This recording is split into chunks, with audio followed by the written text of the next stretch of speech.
Warning. The opinions expressed in this program are those of the presenter in their current state of mind, which they have the right to change at any given moment. The iRant Network and the members of the Ranters Union are not responsible for any claims made. All opinions and train of thoughts are welcomed here and protected by the First Amendment and the Ranters Union. All commentary, criticism, news reporting, research, teaching, and/or scholarship of copyrighted material is protected by the Fair Use Act under Section 107 of the Copyright Act of 1976. iRant Network and the founder of the Ranters Union, Jalogic, aka Mr. M, recommends that you take what is said and do your own research. Read a goddamn book and form your own opinion. Furthermore, listen carefully to the ranters rant and debate their opinions and form your own conclusion. Thank you for watching this member-supported program, powered by the Ranters Union and produced for the iRant Network. Good day.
Welcome YouTube family, welcome Stacked After Hours family, welcome Ranters Union. It is the spot, the Stacked After Hours spot. I am your host, Natalie Cosby, and welcome to the show for Grown Folk Talk.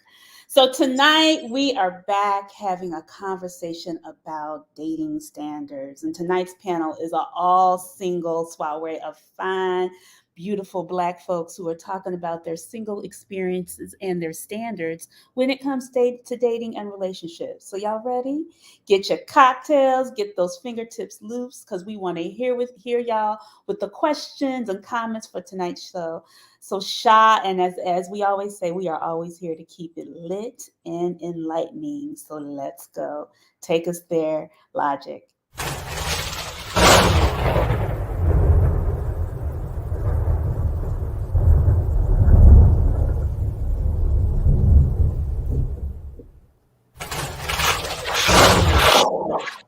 Quiet storm. No, I'm just kidding.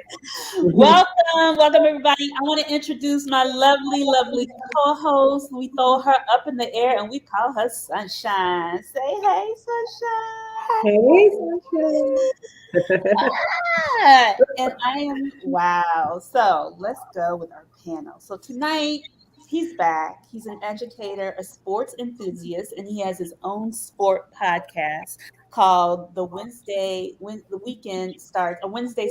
Weekend on Spotify. And he's my kinfolk, Matthew Cosby. What up, Matt? What's going on? I appreciate you having me. It's actually the weekend starts on Wednesdays, but we'll take it. We'll take any club. Thank you, my old brain. Next, new to the show, she is the owner of the Copyright Editorial Services. She's stunning, beautiful, and smart. Miss Janina Lawrence. Hey, Janina. Hi, Nat. How's everybody doing? Wonderful. Next, I'm also proud and excited to have to the show is my homeboy, super cool Omega. We went to high school together, middle school together. I've known him forever, Mr. Tamar Smith. Throw it up, Tamar. Hey. finally, she is our regular on the show, Miss Texas herself, Tanera Francois Matthews. Hello, Miss Tanera. Hello, thanks for having me. Cool. So we are going to jump right into it. Everybody on this panel is single, correct? To my knowledge, are y'all acting like y'all single at least for the night? Y'all act like y'all Not single. married, not Oh, married. no, nobody's married. Okay. Right. So we are talking about relationship or dating, well, relationship and dating standards, realistic. And I think we always get caught up, especially at this age, like, I'm not settling, I'm not doing anything. But we want to always know, we always ask, like, what do we deserve? What do we want? But more importantly, who do you think you are? Who do you think you are in the dating game? And I'm going to start with Mr. Smith. I'm going to let the man go first. So when you say who am I in the dating game, the first thing I comes to mind is I'm the life of the party. So I'm gonna bring some fun, excitement, a youth movement. Just because of my age doesn't mean I have to necessarily, I guess, turn down. I guess we could say when I'm at work. So when I do my work thing, I'm Tamar. If we out and about and I'm meeting people and socializing, I'm T Smitty. So those are two different people. So I'm gonna act different ways. So when you see me out, when you see me out, I'm gonna be fun, energetic, life of the party. Of course, I'm gonna be dancing and all that good stuff, talking to socializing with everybody. That's just gonna be me. All right, Tamar. Maybe T. Smith. Next, Janina. I feel like that's a loaded question, but who am I? I think I may come off as a little shy and quiet, but once I'll say get to know you, get comfortable, I can be quite the opposite. So maybe a little loud, adventurous, fun. Um, will tell you the truth. Sometimes that can be a double-edged sword, but that's kind of who I am. Cool. I'm going to pass it on to my kinfolk, Matthew Wade. Come on, Mook. Who are you? Who do you think you are? I'm probably the pessimist because which is probably why I'm single, because I just go into it. I've been so jaded. I just go into it like this is another one that's not going to work. But when I do remove that cloud of being jaded, I'm usually pretty laid back, go with the flow, trying to keep it light, trying to just, make sure that we're both comfortable. I think when you first step into something, whether it's dating or relationship, that can kind of be a lot of pressure. So I think for me, it's just trying to like alleviate or remove any type of pressure that might be associated with that. All right. Miss Matthews, bring us home. Yeah, so I'm glad I went last because I had to kind of think about this question. And so, I think the perception, and this is just my assumption, but the perception of me initially is like I'm confident, probably dating already, true alpha female. Some of that is true. I am probably an alpha female, but independent and not really needing a man. That's kind of what I hear a lot. But on the opposite, I actually consider myself like a lover. Like I really like relationships. I'm probably a little needy in relationships, and I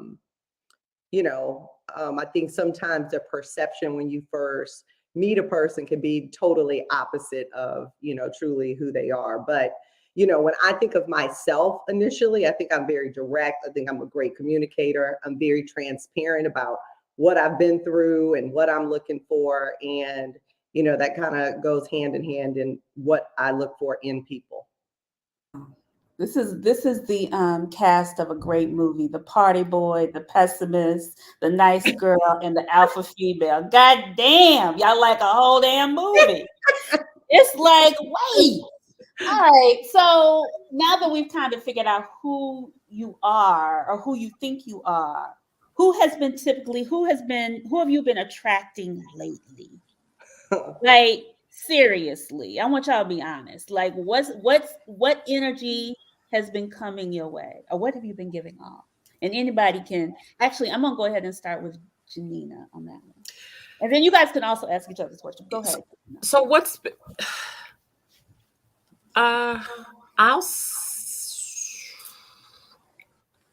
I seem to have a knack for attracting people who are not quite able to handle me. Meaning, what does that mean? Yeah. It means that there's a mixture of emotional unavailability, not being able to handle who I am, like the space I take up in the world. I've been told you're too big, and it wasn't about physical stature. I'm 5'11", but I'm thinking it was outside of my physical stature. Just I love hard. I play hard. I do all things fully. I don't know how to do things in the middle and kind of, so I think that's what I seem to attract, people who are not quite able to be steady beside me.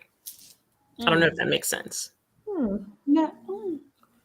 Are they emotionally unavailable? Is that what it is? Or yes. So there's that. So there's the draw there, but then like, I'm not quite being able to kind of not measure up, but being able to they weren't ready. Exactly. That's exactly not being able to handle it and not ready. So that's what I seem to handle. So or seem to attract. I'm not gonna say what just went in the chat about you, Janina, but we'll come back to that later. I'm like, wait, what?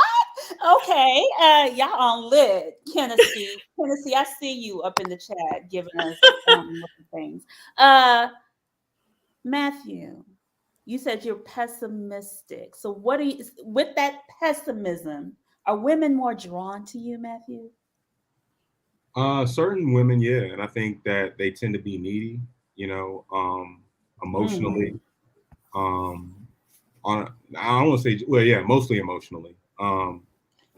If there were another type of neediness, I probably would handle that better. But they tend to be a little bit more emotionally needy, more so than anything else. And maybe it's because they can sense, or maybe it's like the pessimism, like the pessimistic attitude that I give off. They're like, they can sense that, and they can sense that maybe I'm 1 foot in, 1 foot out, kind of like ambivalent. So it's like they put on the full court press to see like, well, can I get this guy to like commit, or can I get this guy to fully like invest in seeing if this can go somewhere? I know exactly what you mean, Matthew. Anthea. No, I'm serious. I think it's a challenge for these women. He's attracting women that sees him as a challenge.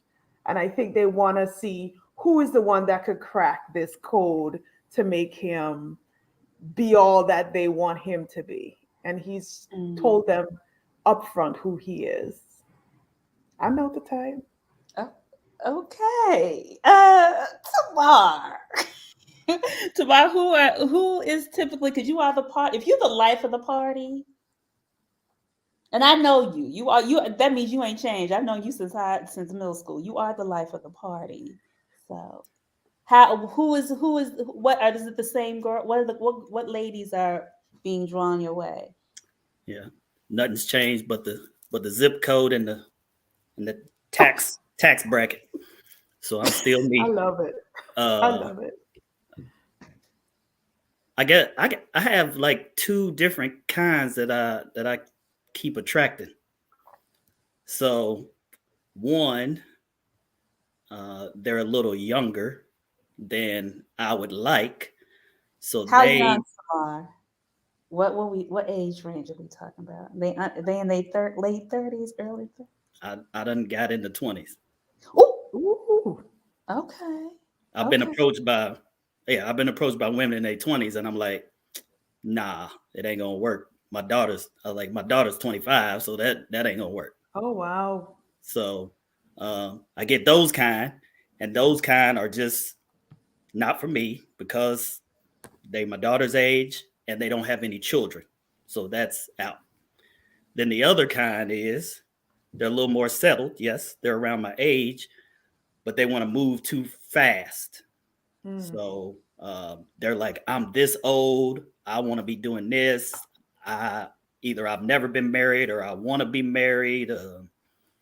Those kind of things. And my work schedule up until a couple of weeks ago didn't allow for me to move at the pace that they liked. So therefore, that just kind of leaves me where I'm at. But could I just say something, Natalie? You do know that you look a little younger than, I believe, the age range that you are in, right, Tamar?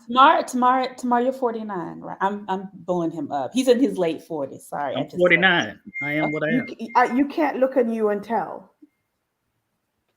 I probably frequent a different range, a whole range of, places that there's different age groups in there. So that plays into it.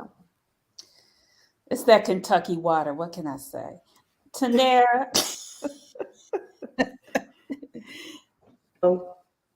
So, I think I attract alpha men. I think I attract very confident men. I think they're the ones that approach me. I think they're the ones that are confident enough to compliment me and make me feel the way I like to feel in order for me to continue a conversation with them. So that's kind of what I attract. Unfortunately, they're a little bit, they're more layers. So intellectually, that's where kind of the challenge starts to come in, and then a little player starts to come in. So, though I'm fun and I can be alpha, I really like to be mentally stimulated. And I like someone at this age to be serious and have a purpose when dating. So once we start getting to the good stuff, that's where, and I've been fortunate. I mean, I've met some really nice guys, but I mean, you have to go through a lot of them before you get to the good ones. But that's kind of where the standards start to differ. And I respect that. Everyone's not at the same place at the same time. And so I respectfully say, I'm out. And that's where we end. So we've talked about what y'all have. Go ahead, Anthea. Did you have a question? No, I didn't.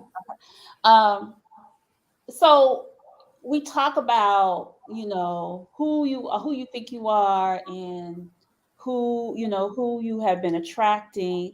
But what is y'all's selection process? Let's just talk about that. Like, what has been over the last 5 years, right? After post COVID, that's about a 5-year window up until. What has been your selection process now? Let's just talk about that. Selection process?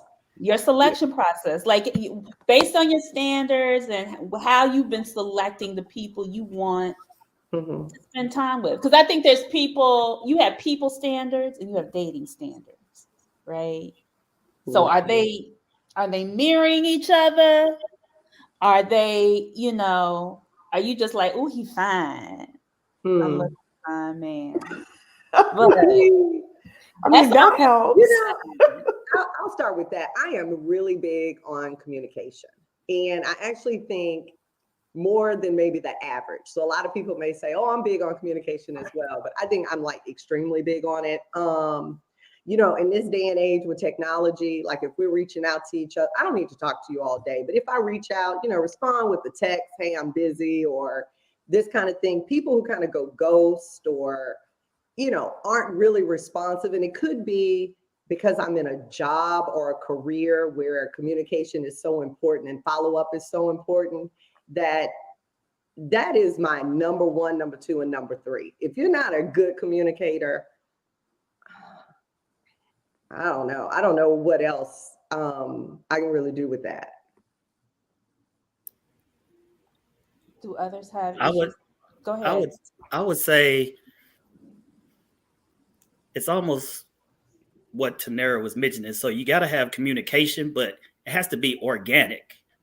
So it's like if it's a chore for me to talk to you, or like it's got to be a lot of scheduling going on between whatever, jobs, kids, family, whatever. Like that kind of throws it off for me. It just needs to be natural and organic. I like that. Yeah. Are some of y'all just getting chosen? You're not really selecting anybody. You choosing who you like and who that likes you? Are any of y'all going with that? Is that part of the selection process, Matthew? Yeah, I prefer to get drafted than other. I can't with Matthew. I don't know. Matthew, Again, is like, that laziness? no, yeah. I'm not. And look, I self-admit I'm a late bloomer as far as like intent with dating. As a man, probably just being a dog, like my intent for dating was for one purpose, and I'm sure everyone knows what that was. But you know what I'm saying, or what that is. But I think, I would say up until pretty recently, like, yeah, like it's like I've been not even comfortable, but like, okay, it's time to step out and like start choosing what I want, start like having must-haves or like to haves as far as setting parameters for like girls that I'm dating and stuff like that, or potential like long-term relationships. But like, yeah, for a long time, like, yeah, it was just kind of like go with the flow. If you're out and about and you're in a city where there's going to be a lot of young people and a lot of people who are within your demographic, I'm not as I just entered my 40s. I'm not as old as like my brother Tamar, but I've been but I'm just saying I've been there, not even to try to blow you up or anything like that, Tamar, but I'm just saying like I've been there where like 20-year-olds hit on you, 24-year-olds hit on you. So it's just like when you still got the juice like that, it makes it a little easier to kind of like be lazy with it. I'm just being honest. You are giving me Michael Jordan right now. I love it. Shut up, man. Matt, you just keeping it 100. You just keeping it 100%.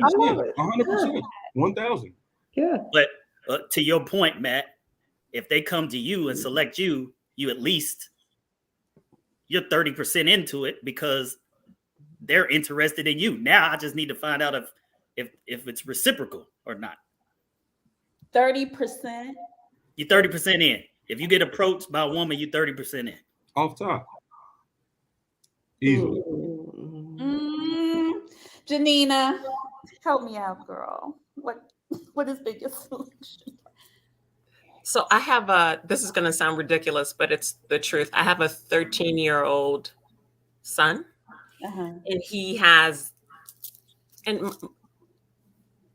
he's an old soul. And my litmus test is if someone approaching me or someone I'm dating doesn't have the emotional intelligence, the emotional capacity, the self-awareness of my 13-year-old son, can't hold a conversation, doesn't have like that, it's a hard no for me. Wow. Janine, you're going to be single because everybody keeps I have a 16-year-old and I say the same. I remember once a guy was telling me, Valentine's Day is like made up holiday. We don't have to do this, these gifts and all this stuff. And so, I asked my son, what did he think about that? And he was like, at the end of the day, a woman wants a gift on Valentine's Day. She wants to feel special. So regardless of the reason, what it is, if however you think about it, understand that makes a woman feel special. So just do it. So, I mean, it's just kind of simple concepts. It's just the innocence of a child that, so I agree. I do think we all get tainted as we get older. So I know if I had to measure men on the thinking of my child, whew. And so maybe that's why I'm single. I think I'm tainted one more way. I don't know. I know Matt and Natalie, but I don't know everybody else's status. Mm-hmm. But once you've been married, then the selection process is a little more particular. Yeah, I've been married too. Once you've been married. Yeah, I was married 18 years. I've only been divorced for 5. So, yeah. And I think, not to cut off the host, and I'm let y'all prompt y'all's next question, but to Tanera's point, like I think also like the game is probably a lot different when you've been married 18 years as opposed to how it was before you were married, right? Yeah. Like the whole landscape of dating, communication, technology, how that plays into all of that. Like it's like you're operating in a digital world when it used to be analog. You know what I'm saying? So like I can only imagine like the challenges that could bring on both sides, or not even being gender specific, and trying to navigate, in dating in today's world. Yep. Very true. Very true. Natalie, you're on mute. Yeah. Do we have any comments before we go on to the next? Yeah, we probably don't want to read some of those comments. Go on, light it up. Light it up. I read the comment that after I spoke, it was give us one of them comments. Tennessee Williams has been giving us a lot. Yes. Yeah. He said you got to communicate with common sense and act right, and some act right. It just left me. Yeah. What up, Tennessee? So let's talk about the person who set the standard for the standards that y'all believe in. I always call them your Mount Everest, right? Like the person that set up on the throne that you probably gauge a lot of your standards off of. How has that played into your selection process now? And what have you let go from that particular relationship? And what did you take with you from that relationship? So you're saying who's that person that who's that? You are. Maybe it may have been an experience, right? Yeah, it may not even have been a person.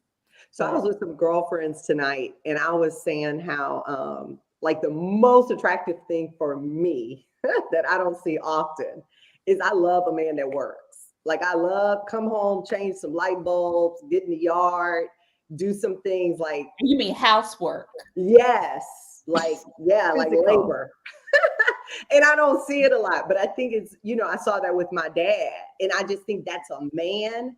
And I feel like you're not getting paid for it. You're just doing it because you're taking care of your house and the people you love. So it's like it's a love language for me. So that person that's like, he can go make the money. That's fine. I don't even know if that's as important to me. I really like, do some stuff. Like I work my men if I can, but I love it though. It's just my love language. You like them to lay them hands. Fix something, build something. So you want somebody to come in and fix some shit, Tanera. I do. That's your Mount Everest? That's who's sitting up on the throne right now? Yes. Okay. All right. Yeah. Look, there's plenty of handymen in New York that would love to date you. I like that. Tanera.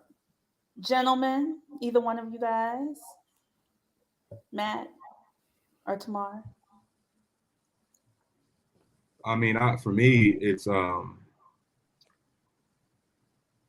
active lifestyle. And I would say I wouldn't even put that at the top. I would say ambition, because I think for me, just having seen women in my family who are highly ambitious, like that, like to me, that it's like the quintessential power couple, right? Like you being ambitious is going to help me feed off that and create my own ambition. Not to say that I'm not a self-starter, because I am, but like it doesn't, for me, and just something again that I've just kind of awakened with recently is just like, I need an ambitious woman. I need a woman who's going to go out there and like try to get it in her career or business, whatever it may be. Like, just, you know, doesn't want to be at home raising children. Not to say that that's not a job in itself. I don't mean to sound like antiquated or like chauvinist. I'm not trying to say that. I'm just saying, like, go out there and get it. Like, I've been around, as you know, Natalie, we have a lot of highly successful women in our family. Yeah. So, you know, that's a high standard that I've just, you know, grew up with. Okay. So can I just say a comment in the comment section for Tanera? Huh. Somebody said I'll come over and fix something, all right. Oh. That's different. I'm not I'm not gonna say who said it. Go ahead. Continue. So I'm a little old school. I guess I learned from, you know, from my father, from my mother, father. I'm gonna be the provider. When I was married, my wife made more than me, but I was the provider. What that means is I'm gonna take care of the bills. You just have more money for us to be able to do other things, go on vacations, you know, buy a white picket fence, whatever the American dream is. We got that money extra because you make more money, but I'm gonna take care of the bills. Unfortunately, she didn't see it like that. So when I was out here working 1, 2, 3 jobs and coming home and doing the duties of washing dishes, cooking meals, doing laundry, she was like, we don't have time to do nothing else. And I'm like, I'm providing for you a lifestyle that you decided you wanted. So this is what I have to do in order for us to have that lifestyle. Because every time I came home, something was purchased. Oh, we got a new sectional.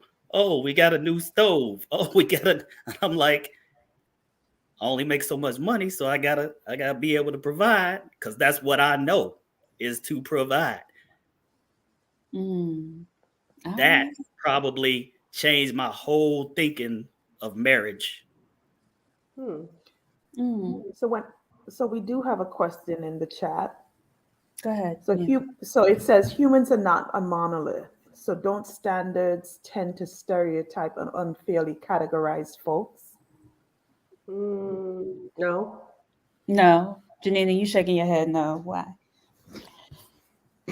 No, I mean, at least by our age, I'm assuming that we're not going by, I need this height, or I need him to look a certain way, or, I mean, I think I'm hoping we're going a little deeper, and we're looking for how someone can compliment you, not necessarily offer you, but how someone can compliment you, because it's all about a balance. I grew up, my grandparents raised me. My grandfather was more of an intellectual. He was an ambassador. My grandmother was a go-getter, a businesswoman, and a hustler. So, but together they were a great kind of balanced team. They worked together. They knew each other's strengths and weaknesses, and they complemented each other. So I think it's all about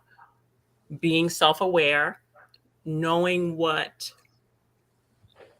you bring to the table, and just being able to acknowledge someone that can compliment you, and deciding whether you're able to, or you're wanting to, or capable of meeting them where they are, they meeting you where you are, and you deciding to go forward or not. So I don't think it's about stereotypes or categorizing people. I think with that, it's funny with that question. I thought about this, and Anthea had this question that she was going to mention, but sometimes I think our standards do replace what we think we're missing within. Sometimes those requirements that we have, I'm not saying it, maybe not now, but I think as human beings, we're just like, well, I am looking for a person who can do this, but can you do that as well? And if you can't, is that okay? Because I think that's the whole point about partnership. Whereas Tamar was speaking earlier, where he was saying how he provide, even though she made more money, he still took the role of the provider. I like that. So Natalie, on that note, I think it depends on your personality. I like partnership. When I think of my relationships, like even in my marriage, I mean, we were the best of friends for a very long time until things, went wrong. So I cut yards. My ex-husband cooked. So I still cut yards. I clean my pool. Like, I'm on ladders. I'm building. So when I think of like loving that in a man, it's because that's what we can share. So it's not necessarily a stereotype, because I don't think I necessarily fit the bill of the typical woman. So, I just think it's just kind of where you stand in a relationship and in what you want. Even I choose friendships. I mean, I choose girls that kick it the way I kick it. So I think it's the same in relationships, not necessarily stereotypes. So we have a comment here. I like me some Tennessee Williams, whoever it is.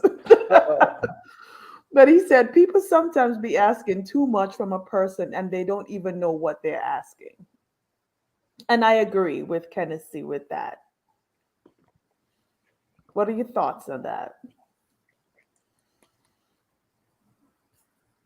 I know what I'm asking. Yeah. I don't know if anybody else. As Gentlemen, I pour my wine. Yeah.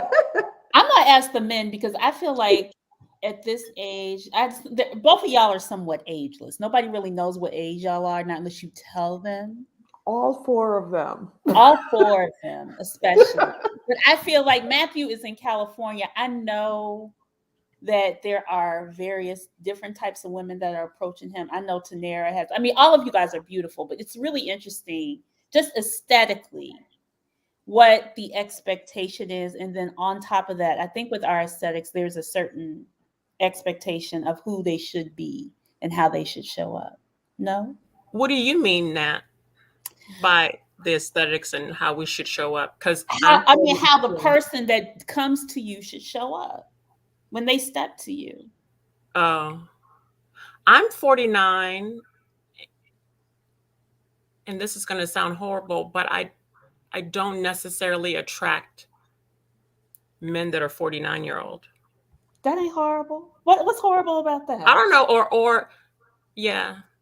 Are they young? They're younger than 49. Yeah, always. Yeah. I can see that. And markedly younger, not like 45, like, like 35. And the whole panel, the whole panel, as Natalie said, is ageless. Like, you literally can't look at you guys and say, oh, you're in your 40s or 30s. You guys are ageless. So a plethora of people from different generations are probably approaching you. Yeah. I don't get a lot of young men. One or two sprinkled. I usually get my age group, and it could just be where I'm hanging. Mm-hmm. I don't really go in the city to those spots and that sort of thing. So I don't, I'm probably in the old head clubs. So yeah, I haven't had that experience.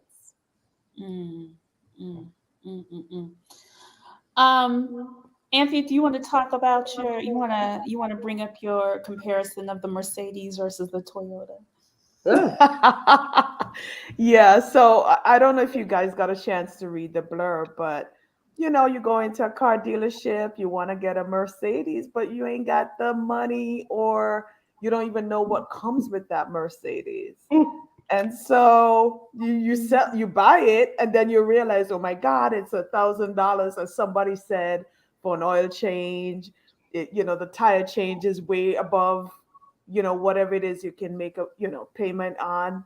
And so you could have gotten the Toyota, which is the same reliable. It takes you from point A to point B, but you wanted that Mercedes. So in relationship, are you going for the Mercedes, or and the Toyota is just as good? Are you going for the Mercedes when you can't bat above that Toyota range? It's above their income level, Anthea. Is that what you're trying to say? Not even the income level, Yeah, but so that's there's what I a was lot. going to ask. What categorizes a Toyota versus a Mercedes in the dating world? So, right. So you're going for the Beyonce or the Idris Elba when Clyde and Sherry is just as good. But is that in terms of looks, in terms of their income It could be potential? whatever In terms you. of everything, in terms of Everything. anything. Are you batting above where you believe you should be?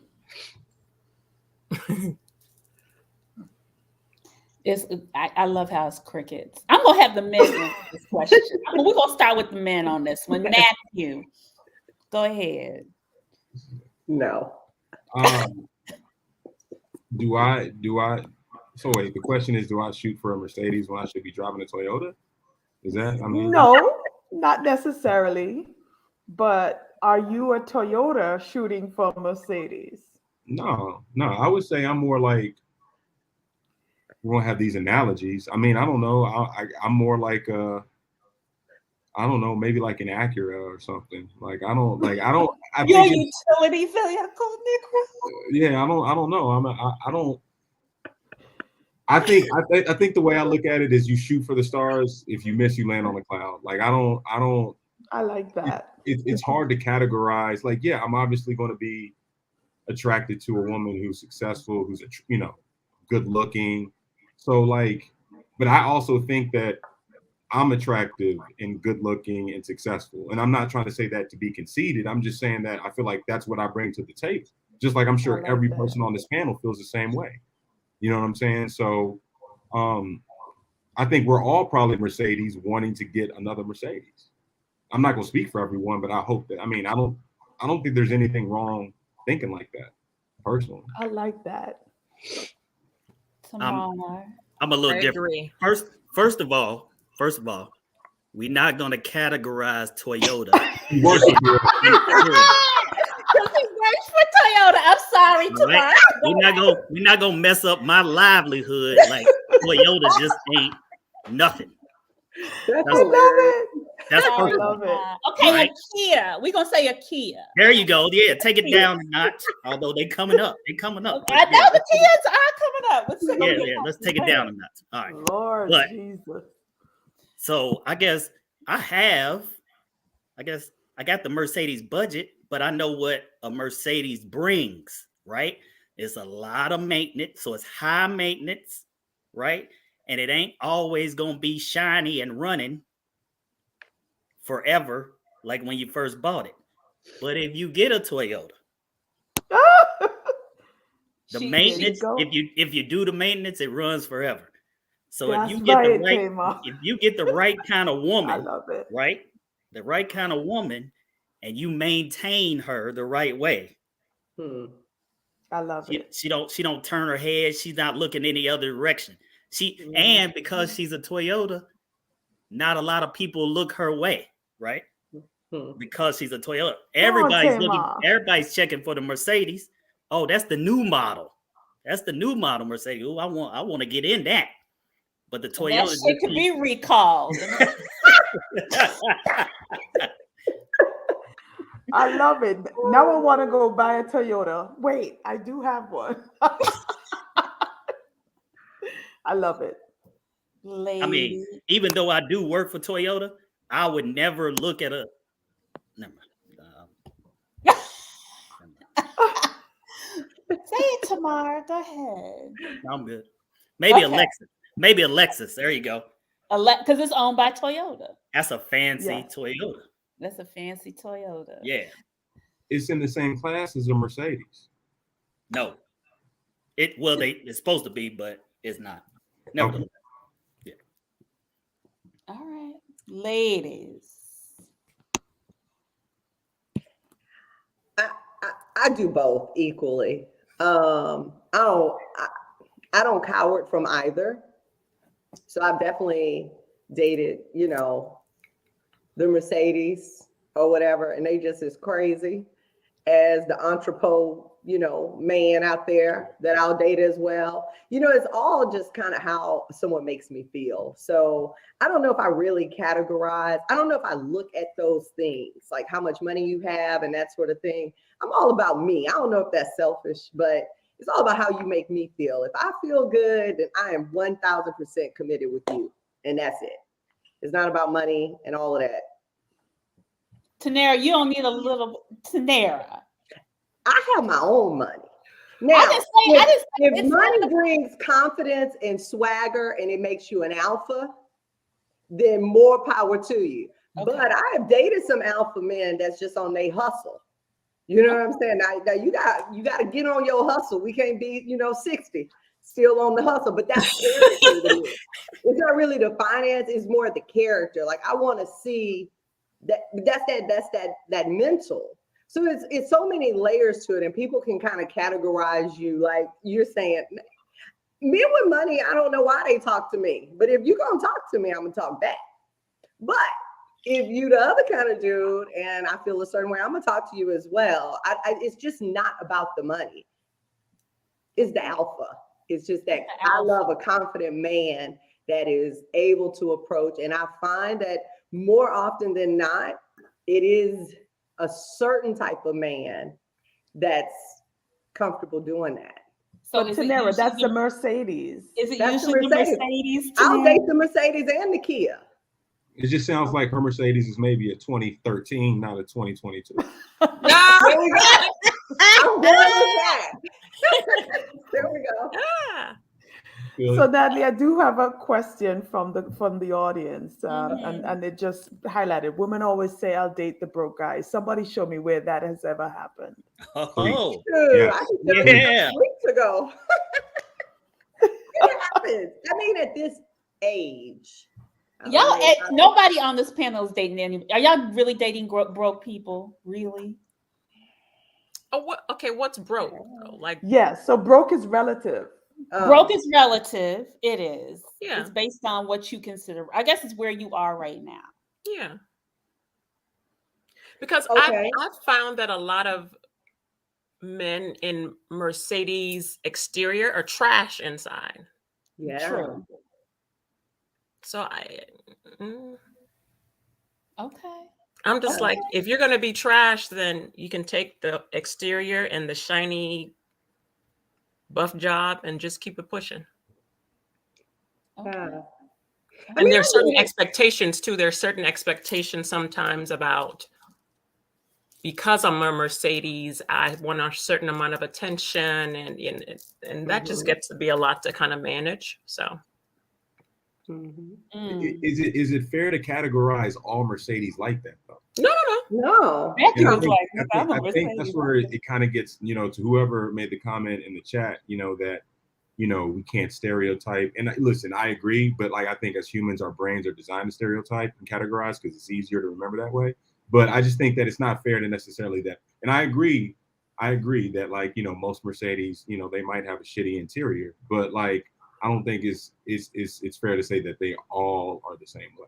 Oh, no, they're not. Definitely not. Right. Yeah. But I dated a guy I thought was broke. Like I defined as broke. Because he didn't really have a lot of, anything. But he treated me very, very well with what he had. And so to me, I looked at him versus a guy that didn't do anything, that just sat on the throne of I have. So, you know what I mean?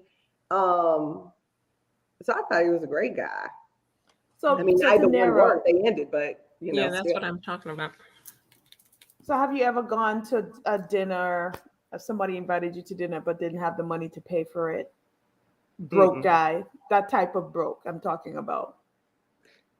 Well, I think that's immature. Don't take me to dinner. Like, don't go. I mean, we can eat, peanut butter and jelly sandwiches at home, but no, I wouldn't want to be put in that situation where we get there and you can't pay. Right. Tanera got to quit drinking this wine. She I talking. know. Yeah, come on. She keep coming. She's. Hey, I don't want to call her a liar, but she's going overboard now. I think you Where? doing with the We youngins can called eat cap. peanut butter and jelly sandwiches. Yeah, that's cap. Yeah. Okay, I'm just saying, just we can eat at home. I mean, just stay within your means. Don't live beyond your means and take someone somewhere at this age and then sit back and say, I can't pay for it. Because at the end of the day, whatever your financial situation is, I want to respect you as a man. Always. So I wouldn't want you to put yourself in a situation like that. And I wouldn't put you in a situation like that where I would think that would, So Tanera, you're not going out with the dude who's like, yo, babe, I'm at the Houston's game, and they send you the tickets to buy. Come and meet me at the Houston's game. send me the tickets to buy. So we're going to see the Texans. Yeah. We're going to see the Texans. Yeah. Right? Like buy my ticket and meet me here. Right. No. Right. He's like, just come out. I'm in town. He's got to buy your ticket. No, he can come to the house and we can watch it on TV. But no, I'm not going to buy my ticket. Not because of him, but because I don't want to pay for a ticket to go see the Texans. Or you know what I'm saying? It's not already my idea. Right. If I'm already at the game and he comes to the What game. I'm trying to say is you don't do Dutch. What do you mean when you're together or when you're dating? Like as a couple? Either way. I mean, let's say when you're dating in the beginning phases, are you doing Dutch? I've done Dutch before. You've I'll done pay Dutch for the before? whole meal. I don't do Dutch. You don't do Dutch? So I'm old school. I pay for everything. Mhm. Yeah, see, I'm new school. I prefer Dutch.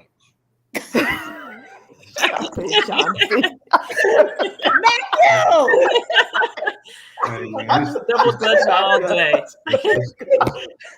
it's a Well, can I partnership, right, ask- man? I mean, look at all the power couples. Partnership. Beyonce's just as rich as Jay. I'm just saying. I'm not saying it's got to be. But they Dutch. don't It could be have to pay simple. for anything. I'm not They saying just walk Anthony into or a Sunshine. restaurant. I'm not saying they have to pay for everything. I'm just saying that, like, I don't think in my perfect world, at least, I don't think I should always have to pay for everything. Oh yeah. I think it creates an unequal balance that's Mhm. going to lead to other factors that are just going to, that. But again, I don't know. I've never been married. I don't have any children. So I mean, Matthew, with the women that you've dated, when you go on the first date, do you normally go Dutch, or is that the expectation? Is that the standard? No, hell no. No, I mean, I'll like, I will normally pay for, I would say like, if I meet a girl, we're going on dates, like, I will pay every time. But I will say this, and I've actually prompted this question to you before back in the day, Natalie and Janice, our other sister. I was on a date with this sister. She's a little older than me, and we were on like our 5th date, and I had paid for every date up until then. And I was like, yo, I left my wallet. I was like, do you mind getting this one? And she was like, yeah, I'll get this one if you pay me back. Oh, So like, I think tacky. right. I think for me, it's just like, Mm. just the offer, like the gesture of being like, do you want me to get this one? It lets me know that you view it as a partnership, man. It's probably just me I being agree jaded, with you. living out here in LA in an artificial world for 15 years. You know what I'm saying? But for me, it shows a sense of partnership, which is ultimately what I'm trying to capture by dating. I like that, Matt. But can I ask the opposite of that? What if someone has the means and the money and is cheap as fuck? You go on a date with them and they're like, I need you to pay for half. And you know they got some money.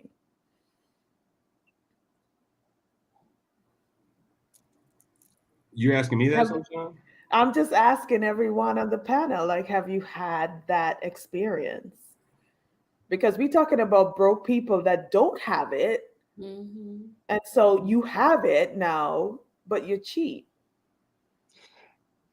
I'm kind of agreeing with Matthew. So, I've dated guys like playing the NBA, stuff like that. They got a lot of money. And in those situations, I do think it's just a character thing. Like I even got to a point where I'm like, every time we go out, you're paying. Like, I don't know. I think it's hard for men because that's just like the role, and especially if you date multiple people. I mean, shoot, I live in Texas, so it's a little cheaper. So, they can roll a little bit more, but New York, certain areas, I mean, that's expensive to date. So I think, I think you have to be, conscious of that. And I think that should be a standard to some extent, that a woman gestures at some point or shows that character. But, not all the Not time. the fake gesture either. Huh? Right. Not the fake gesture where you reach for the ticket gesture, and you really don't mean to take legit. it. Yeah. Tamar, you said you always pay. Why? Just that goes back to the provider thing. Just like, I'm gonna pay. I'm the man. I'm gonna pay. Number one. Number two, I don't want to owe you nothing.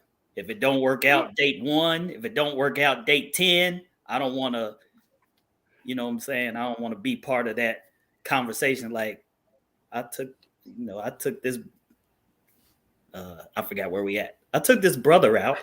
I took this brother out on a date and I paid for his meal. He's lame, he's broke, whatever. Blah, blah. I ain't trying to be in the rumor mill, basically. Oh. So I'm gonna go ahead and take care of it. Chances are I'm the one asking her out and planning it anyway. The only time really they pay for me is if it's a special occasion. You know what I'm saying? Like job promotion, birthday, something like that. Like then they can I'll probably let them pay and then we'll go somewhere else where I can pay it back. Okay. All right. Jessica. Okay. All right. Cool. So we have about less than 4 more minutes. I have one more question for y'all though. So, when was there a time that you did not meet someone's standards? When was that time that you just did not? And we may have to take this into the after party because I know that's a loaded question. I like that question. But when was the time you did not meet somebody's standard? A couple of months ago. What happened to me? I mean, you're not for everybody. You know what I'm saying? Like I said, I have expectations on communications, time spent together. I have the things that I know for me makes me happy. And not just makes me happy, but gives me the ability to be the woman I want to be in a relationship. Mm-hmm. So I'm not going to be in a relationship where they're not feeding me enough for me to be great. So, that's a lot to handle for some people. So some people like, I'm not really into you. What? So he was just, okay. You were too much for him. Is that what? I don't know. He just wasn't into me. I don't want to say too much, but, because sometimes people play on words and they can say, they can use the word needy or someone else can say you have high standards. So, some things can sound positive, some things can sound negative. So most of the time, it just depends on where you're sitting in the situation of how you describe it. But yeah, I wasn't his match. Okay. Janina. I guess my last major relationship, I just was too opinionated. I had too much to say. Or too much to say. And like Tanera is saying, sometimes it just doesn't fit into what the person's vision about a good mate. And so that was basically my thing. So I guess I was a little bit too opinionated. I love these comments. I love it, honey. Somebody's gonna break Tanera. Kenneth, you got to come into the after party. But oh God, I can't see them. The comments. That's okay. You don't need to see them. You don't need to see them. You don't. Tamar, was there any time that you just did not meet someone's standard? Absolutely. Yes and yes. That's it, Tamar. He's like, absolutely. I mean, it was probably from from age 19 to age 30, I was a dog. I was being a hoe. So I wasn't measuring up to nobody's standards, but somehow I always had a long lasting relationship, like an extended, like 2-year, 4-year relationship with some woman that I wasn't being faithful to. So I'm not proud of it, but yeah, I was living Like, it. different life then. You were soiling your oats, huh, Tamar? So I could be ready. Yeah, you know what I'm saying? I was Okay, trying to get be ready. Stay ready. That's right, Tamar. Matthew, what about you? Well, then we're gonna take him home. Yeah, when I was younger, about 10 years ago, there was this beautiful sister who I love. Like, we equally yoked, like aligned on a lot of, just upbringing. Like, kind of grew up in the church, was in Jack and Jill, like just went to a HBCU. But she told me she could never take me serious because I had a roommate at the time. But I thought it was funny because she lived at home with mommy and daddy. So I was just like, what kind of, your standards is, I don't know. They're not, you need to readjust the framework is how I felt with her standards. But yeah, that's one that stands out just because I was just like, damn, like, you're going to penalize me for that, but you stay at home with mommy and daddy. Okay. So, yeah. So I got one more comment to close out the night from Miss Betty. Go on, Sunshine. Take us there. So Miss Betty said, a man who claims to care for you and is cheap for no reason may be stingy with his affection. And we have that from Betty by A, our other Louisville, aka New York homegirl. So coming to the after party, these beautiful Black people who are single, mind you, will be in the after party. Look at me pimping y'all out. We'll be in the after party. So come see their beautiful faces. We will see y'all next week. Next week, we will be talking about Black femininity. And go ahead, Sunshine. What we got coming up? No, I was going to say, we got to come in. Kenneth C. Williams got to come into the after party. The link is going to be posted in our Facebook group. So check the Facebook group for the link for the after party. It's on Zoom. Yes.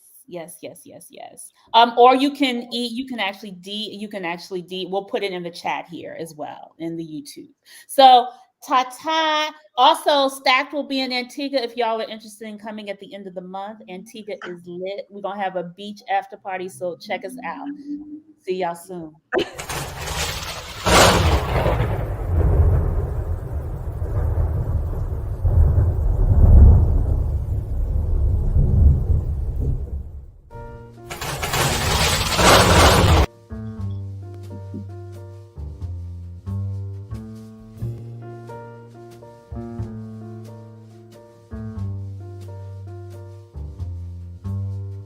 Be good is her name. I sing my lion song and brush my mane.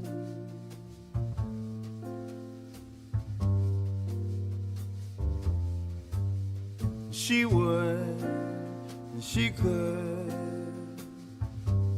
So she pulled my lion's tail and caused me pain.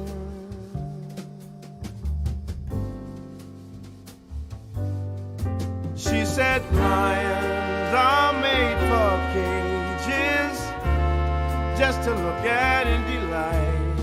You dare not let them walk around, 'cause they might just bite. She knows what she does when she dances round my cage and says her name. Be good, be good. Be good is her name. I trim my lion's claws and I cut my mane, and I would if I could, but that woman treats me the same.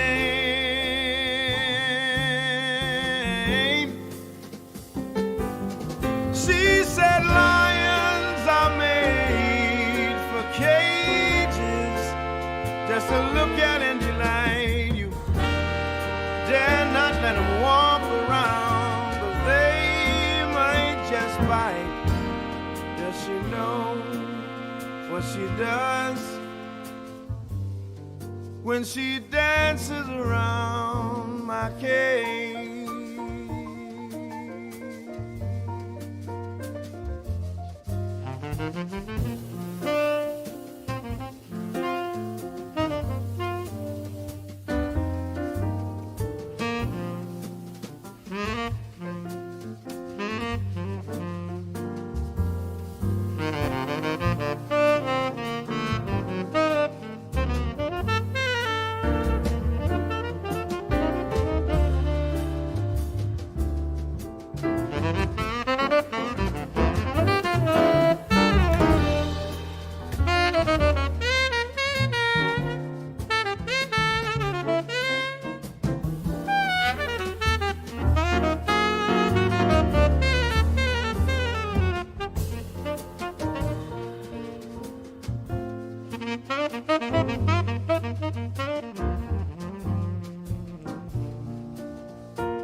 Be good is her name.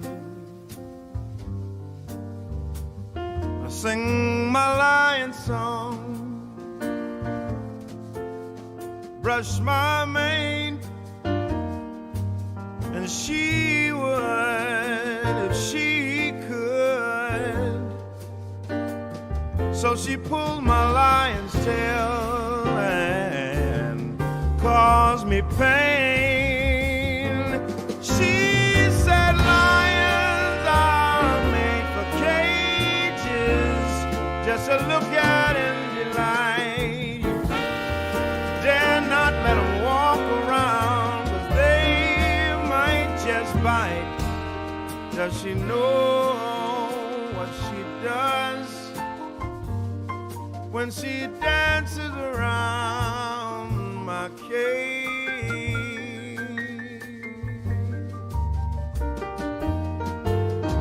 Be good is her name. I trim my lion's claws and I cut my mane, and I would if I could. But be good treats me the same. She said lions are made for cages, just to look at and delight. You dare not let them walk around, 'cause they might just bite. Does she know what she does when she dances around my cage?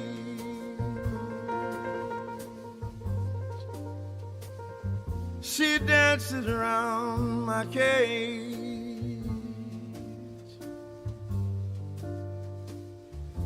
Does she know?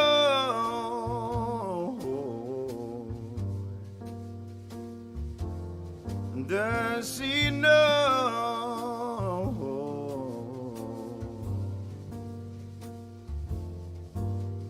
Be good, be good, be good.